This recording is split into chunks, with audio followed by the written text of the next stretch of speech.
नाजा को की तरफ चलते हैं। So there was a case, मैं थोड़ा सा उसके बारे में बता देता हूँ केस के बारे में। सो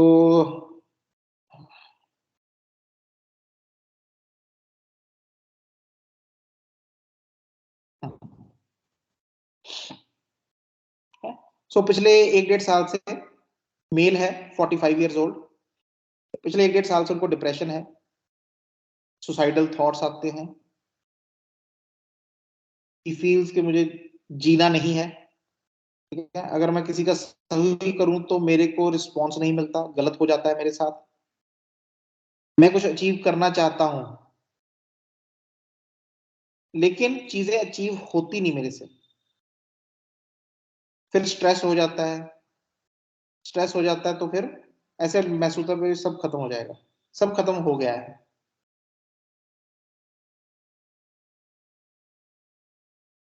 There is memory weakness, there is hair fall, bloated abdomen,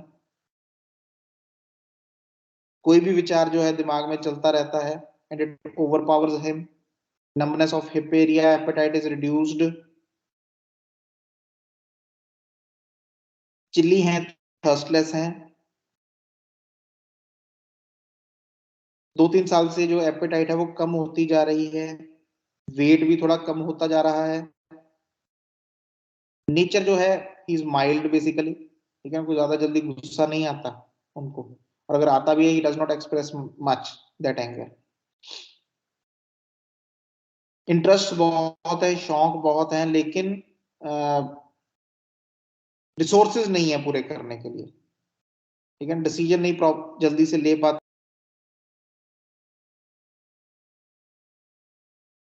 लोगों के साथ, ठीक है। ठंडा स्वभाव है जी मेरा, पंजाब में मतलब थोड़ा ठंडा स्वभाव है, कूल हूँ चीजों को लेके। कोई कुछ कर भी देता है तो मुझे ज्यादा जल्दी गुस्सा नहीं आता। And the occupation which he is in is basically is an electrical technician. So थोड़ा सा नाजा को समझते हैं, इनको नाजा दी गई थी। जब इनकी पूरी हिस्ट्री दी है, चलो इसके ऊपर मैं थोड़ा उसमें और ऐड ऑन करता हूँ। He has I think 2 children, 2 बच्चे हैं। फिक्र रहती है कि उनके लिए मुझे कुछ कमाना चाहिए जीवन में, मैं उतना कमा के नहीं दे पा रहा हूँ उनसे। वाइफ है, वाइफ के साथ अच्छा रिलेशन नहीं रहता, ऑल्दो वो समझदार है, मेरी बोल रहा कि मेरी प्रॉब्लम को लेके, मेरी डिजीज को लेके, लेकिन कहीं ना कहीं वो टोकती रहती है, वो पीछे को खींचती रहती है मेरे को नहीं होता। और मैं जितनी मेहनत करता हूँ, जितना मैं आउटपुट देता हूँ अपना, मुझे रिजल्ट नहीं मिलता उसका, कहीं ना कहीं वो चीज खराब होती जाती है। और बोला कि अभी कुछ सालों से मेरा विश्वास यही बैठ गया कि मैं बेसिकली कुछ कर ही नहीं सकता, और तब से मुझे ये सुसाइडल थॉट्स आने शुरू हुए। I am going into that part. तो नाजा ज्यादा नहीं, मैं थोड़ा सा, क्योंकि इस केस के साथ ही रिलेट करना था इसको, बहुत किसी दिन करेंगे इसको अच्छे से, क्योंकि मेरे को जो पार्ट हमने आज करना है that is basically how the depression of Naja is basically different from the depression of other remedies. ये हमने डिफरेंशिएट करना है। एक जब नाजा पेशेंट जब डिप्रेसिव फेज में होता है तो what will be the things which you will see in them. They are intelligent people, generally intelligent people, quick, चीजों को समझने में, चीजों को करने में वेरी कंसेंशियस, कंसाइंस बहुत डीप होती है इसकी। कोबरा है, इंडियन स्नेक है, ठीक है ना, कंसाइंस बहुत डीप है इसकी। और कहीं ना कहीं यही जो है इसकी बीमारी का भी पार्ट बन जाता है। The first thing you will notice is this self depreciation. Depreciation क्या होती है? हम बोलते हैं ना ये प्रॉपर्टी डेप्रिशिएट होगी, कार की जो वैल्यू है वो डेप्रिशिएट होगी, कम हो रही है value. Depreciation means reduction in the value, अपनी ही वैल्यू को रिड्यूस करता जाता है।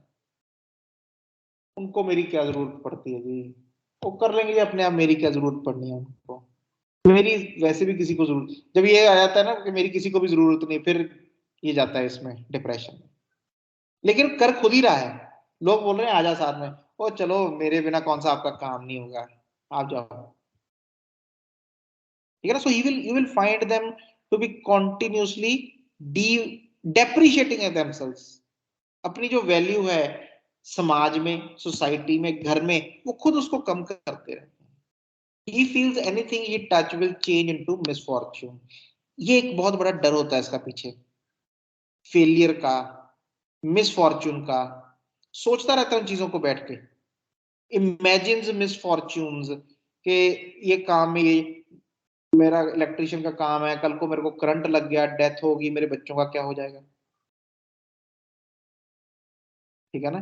बच्चे जाते हैं जी ऐसे, कोई रास्ते में कुछ अनहोनी होगी, फिर क्या होगा. ये इतना घर आया मैंने बनाया, इसको आग लग गई, फिर क्या होगा, फिर क्या करेंगे. So he is continuously into that state. एक डर बना हुआ है मिसफॉर्च्यून का, कभी भी कोई भी मिसफॉर्च्यून मेरे ऊपर आ सकता है. नाउ ये क्या है, ये कंसेप्ट बन गया जीवन का कि मिसफॉर्च्यून हो सकता है. कंसेप्ट कहां से आया, from the concept of Fortune, कि ये हमने फॉर्च्यून बना लिया है तो भी मिस तो हो ही सकता है कहीं ना कहीं. फॉर्च्यून का भी कंसेप्ट ही है, कभी ना कुछ तो होना ही है जीवन में. There is change going on in the life. Your life is not dependent upon the changes around you. जो हमारे आसपास चेंजेस हो रही हैं, कोई आपके जीवन में आया, सारी उम्र थोड़ी आपके जीवन में रहेगा इंसान. कोई चीज आपके जीवन में आई, वो सारी उम्र थोड़ी आपके जीवन में रहने वाली है. The thing is we get attached to these ideas. We get, और जब उन आइडिया से सेपरेट होने का टाइम आता है, हमारी सोच में हम सेपरेट होते हैं, घर के साथ कोई बहुत अटैच्ड है, बहुत अटैच्ड अपने घर के साथ, तो अपने आप ही दिमाग में आइडिया गया, यार घर टूट गया, फिर आग लग गई, फिर कल को मैंने कोई लोन ले लिया, उसका मेरे सर कर्जा चढ़ गया, घर बेचना पड़ा, फिर. इसलिए अरे because you are too attached to that thing. बहुत अटैचमेंट हो गई उस चीज के साथ. And then you start feeling, getting these ideas of misfortune because you are so much in love with your fortune. जो कुछ भी है, छोटा मोटा जो भी है तो फॉर्च्यून ही है ना. आप देखोगे जो, जिन लोगों के घर नहीं होते, होमलेस होते हैं, उनके पास ना छोटा छोटा, छोटी छोटी चीजें इकट्ठी की होती है उन्होंने. एक कंबल है, एक कोई गत्ता है जो बिछा के सोता है, उसके ऊपर गत्ता है, ऊपर कंबल लिया हुआ है उसने, एक उसकी पानी की बोतल है प्लास्टिक की.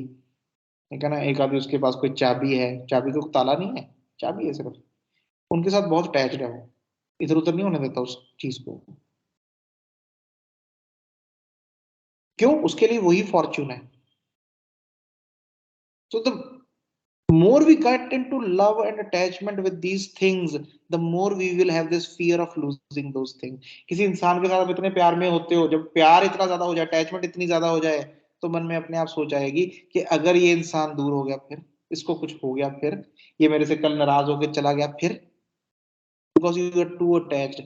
अगर अटैचमेंट है तो ही सेपरेशन है, अगर अटैचमेंट ही ना हो तो सेपरेशन कैसी. So separation is not a disease, the disease is attachment. तभी जितने भी गुरु हुए हैं, जितने भी संत, उन्होंने बोला कि जो मोह है, मोह, प्यार नहीं, मोह, not love but attachment, is a diseased state. क्योंकि जिस दिन वो अटैचमेंट टूटी, आप बहुत ज्यादा दुख में जाओगे.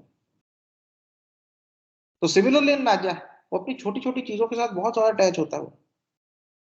That those things are fortune for him. लोगों के साथ भी, बच्चों के साथ. So before doing anything, he will always have his concentration on what can go wrong in this. काम अभी शुरू नहीं किया, किसी ने आइडिया दिया यार ये वाला काम करें शुरू यार, तो पहले बोलेगा चलो देखते हैं जी, कोई नहीं कर लेंगे. जाके घर जाएगा, बैठ के सोचेगा भी अच्छा इसमें पैसे लगा दिए, लाख रुपया ही है मेरे पास, तो वो भी नुकसान हो गया, फिर क्या करेंगे. ये नहीं सोचा अभी लाख भी तो मैंने ही कमाया है, मैं 1 लाख पहले कमा सकता हूँ, 1 लाख बाद में फिर से कमा सकता हूँ. So even before doing anything, जो भी उसका एक आइडिया वो यही होता है कि ये फेल हो जाएगा काम, इसमें कुछ अच्छा नहीं निकल के आएगा मेरे लिए.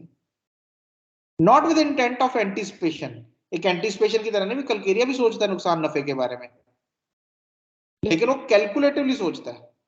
कि इसमें ऐसे ऐसे किया तो ये नुकसान होगा, इस नुकसान को बचाया जाए, ये वाले स्टेप्स लेके हम नुकसान को फायदे में बदल देंगे, lycopodium, calcarea, argentum nitricum, and avoiding it but just as in a contradiction of will.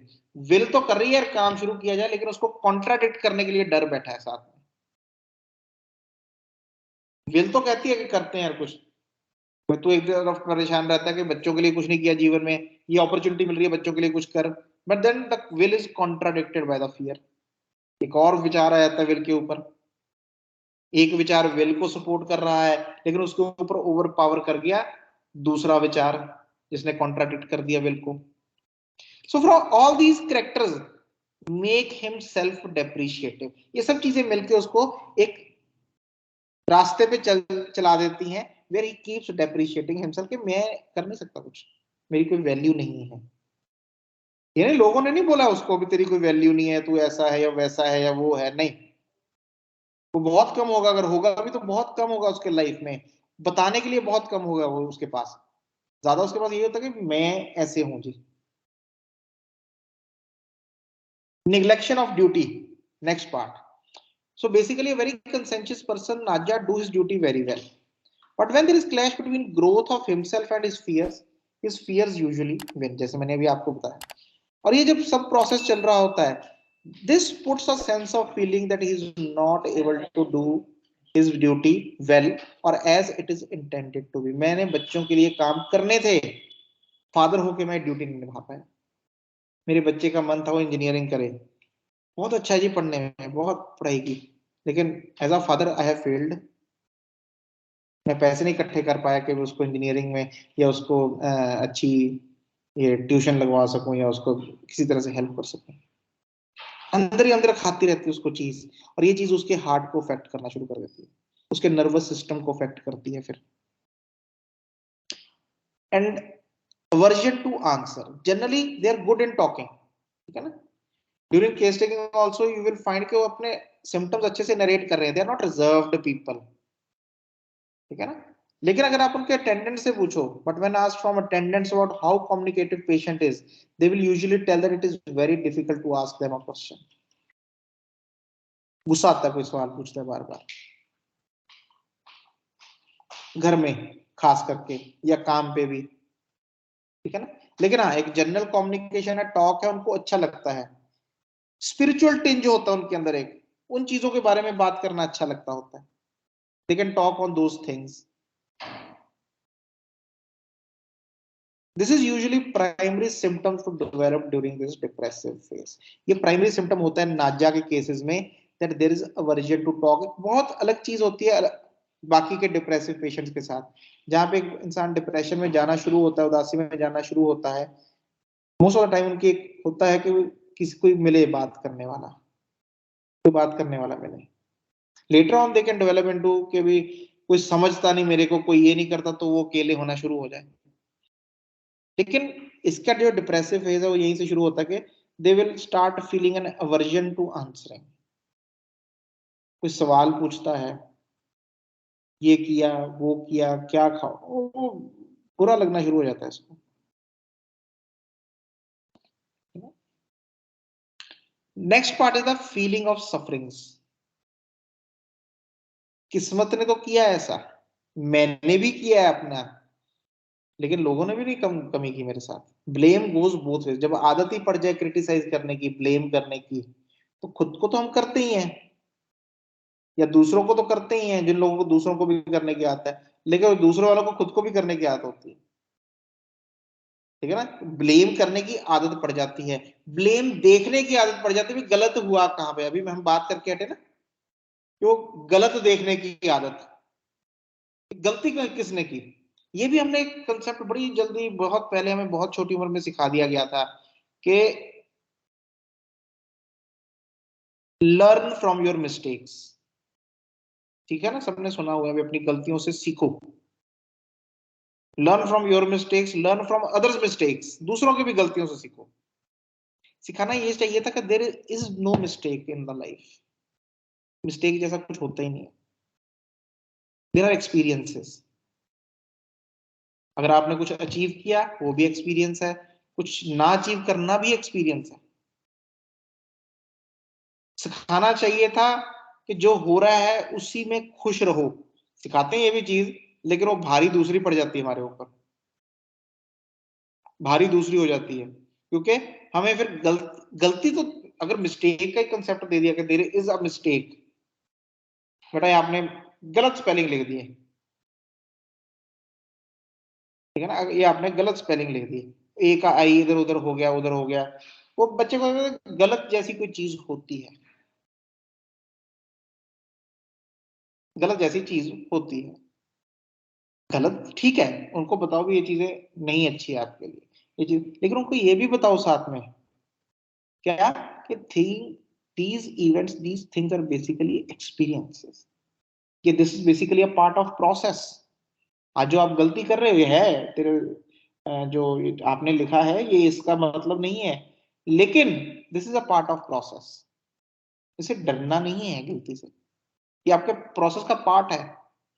गलतियों का डर बिठा दिया जाता है कि अगर तूने गलत किया मारूंगा तेरे को, तू करके दिखा मिस्टेक, तेरे नंबर काटेंगे हम। तो वहां से वो डर बैठ जाता है मिस्टेक्स का, डर बैठ जाता है। हम मिस्टेक को बड़ी नेगेटिवली चीज लेते हैं, whereas mistake is a part of process, सीखने का पार्ट ऑफ प्रोसेस है। आपने छोटे होते अगर कभी चाबी लगाई ताले में, तो कभी चाबी उल्टी भी पकड़ी होगी ना पहले, कभी कोई और चाबी लेके भी फंसाने की कोशिश की होगी, लेकिन वो पार्ट ऑफ प्रोसेस था। गलती की, वहां से सीखा भी, हर चाबी हर ताले में नहीं जाती।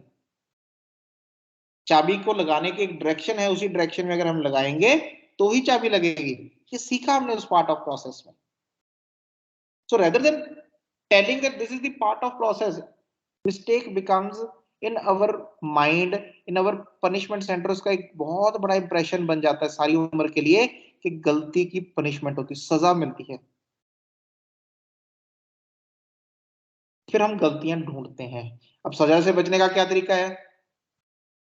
गलती तो मेरी है, लेकिन मैं दूसरे को दोष दूंगा, उसकी है जी, उसने ऐसे बोला तो मैंने बोल दिया, उसने ऐसे बोला तो मेरे को गुस्सा आया, अगर वो ऐसा करता ही ना तो मेरे को क्यों गुस्सा आया, उसने ऐसे किया तो मुझे बुरा लगा। टू स्टार्ट ब्लेमिंग अदर्स, क्योंकि गलती दूसरे की है, और ब्लेमिंग दोनों तरफ है। ओरिजिनली हमें पता है भी, हम कहीं ना कहीं अंदर, मैं सेंसिटिव हूँ, वो सबकॉन्शियस माइंड को पता है, वो आवाज आती है कभी कभी, अगर ऐसे कोई जरूरत नहीं थी इतना रिएक्ट करने की, कोई जरूरत नहीं थी इतना बोलने की, कोई जरूरत नहीं थी नाराज होने की, ज्यादा ही हो गई।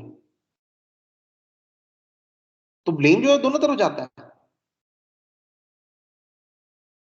सो feels he has suffered at the hand of others, especially जो उसके क्लोज्ड पीपल होते हैं, ठीक है ना।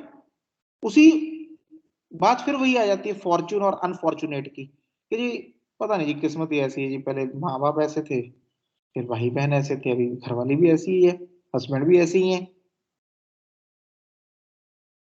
ठीक है ना। So there is a basic feeling of suffering, कि मेरा सारा जीवन सफरिंग में, माइजरी में ही निकलना है, दुखों में ही निकलना है मेरा, ऐसे जीवन का फायदा क्या?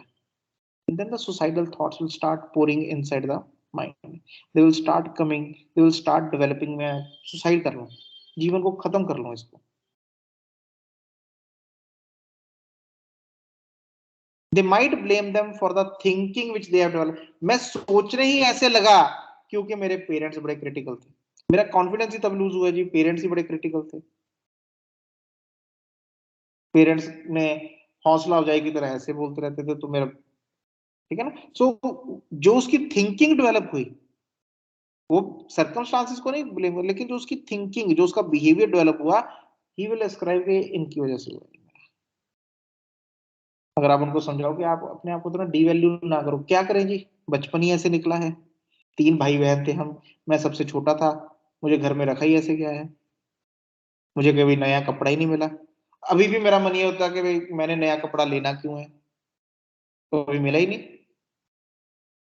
तो अभी भी वही आदत पड़ी हुई है जी तब की, कि कभी कभी मिला तो है नहीं नया कपड़ा, अभी भी मैं पुरानी ही चला रहा हूँ, एक आधी शर्ट ले लेते हैं वो 4-5 साल निकाल लेती है। So this is how their brain will start telling itself ये जो कंसेप्ट बैठ जाता है कि you are born to suffer, जन्म ही इसलिए लिया जी कि सफरिंग्स हो, एंड दे विल हैव, जैसे मैंने आपको बोला, एक स्पिरिचुअल टिंज होती है, भगवान ने चलो जी रखा हुआ अभी ऐसे, क्या करें, उसी का दिया है वही ले जाता है मेरे से, वो रास्ता दिखाएगा तो चल पड़ेंगे, ठीक है ना। सो दे विल स्टार्ट, तो भगवान को भी बीच में घसीट लेते हैं कि अभी वो रास्ता ही नहीं दिखा रहा तो मैं क्या करूं उसमें। But this is all about the depressive phase. They are mild mannered people, बात करने में बहुत अच्छे होते हैं, ठीक है ना, नॉट मच एग्रेसिव। अगर एंगर वगैरह आया तो इट इज वेरी, कि जो अपने क्लोज्ड वंस हैं उन पे ही होता है, जनरली एग्रेसिव, जैसे हम लोग लेकेसिस के बारे में पढ़ते हैं जो बड़ी एग्रेसिव रेमेडी होती है, वैसे नहीं होती है। Jealousy can be there, but एक पैसिव जेलसी होती है, एक्टिव जेलसी नहीं है, अगेन लेकेसिस जैसी, ठीक है ना। So this is how the depression और the causes of depression of Naja, क्या फिजिकल जरूर पढ़ने हैं इसके, वो आपने पढ़ने को, मैं अगेन बोल रहा हूँ, मैं पूरी रेमेडी नहीं ले रहा, ठीक है, कभी लेंगे उसको जब कभी आएगा उसका मौका। लेकिन एक जो रीसेंट एक्सपीरियंस था, उस एक्सपीरियंस के ऊपर बेस्ड, उसके ऊपर जो अंडरस्टैंडिंग बेस होती है हमारी, ठीक है ना, वो मैं आपके साथ शेयर कर रहा हूँ कि how the depression of Naja is basically different from the other remedies who produce depression और societal dispositions. And this man he is brilliantly, पहले ही फॉलोअप में उसने बोला कि जी पता नहीं क्या हो गया, अभी वो आते नहीं विचार, काम भी अच्छे से करने लगा हूँ, एनर्जी बढ़ गई मेरी काम करने की, पॉजिटिव रहने लगा अभी माइंड कि कुछ कर सकते हैं जीवन में, ठीक है ना। So this is the power of your medicine, के they can even change the concepts of the human being, इतनी ताकत है। उस ताकत के नजारे लेके तो देखो एक बार, उसको यूज करके, उसका एक्सपीरियंस लेके। डॉक्टर विजयकर सर बोलते होते थे, हम उनके क्लिनिक में बोलते थे कि हमारी जो दवाई है ना, ये इंसान के ग्रह सितारे चेंज कर देती है। ग्रह और सितारे होते क्या है, हमने ही तो बनाए हैं ग्रह और सितारे। जिस इंसान ने सोच ही लिया मैं फेल होऊंगा सारी उम्र, तो उसका सितारा तो हमेशा गर्दिश में ही है, जब सोच ही लिया। नाजा को जब तक नाजा ना मिले, वो उसका सितारा कहाँ चढ़ने वाला बेचारे का, सारी उम्र होता हुआ भी वो सेल्फ डेप्रिसिएशन में ही है। और जब मिल जाए तो वही सितारा चमकना शुरू हो जाता है उसका, उसमें कॉन्फिडेंस आ जाता है, उसमें पॉजिटिविटी आती है, सारे ही कर रहे हैं मैं क्यों नहीं कर सकता। So that is the power of your homeopathic remedy, इतनी पावरफुल है। और क्यों है वो हम पढ़ते जा रहे हैं ऑर्गेनल में, जहाँ पे हनेमन सर बार बार हमें बताते हैं कि ये इस वजह से प्राउड है, क्योंकि ये सिमिलिया सिमिलिबस कुरेंटर के लॉ के ऊपर बेस्ड है। इसको इतनी मेहनत के साथ प्रूव किया गया है, इनके सिम्टम्स को देखा गया है, तो जब आप इसको अप्लाई करोगे एक वंडरफुल रिजल्ट देगी। चलो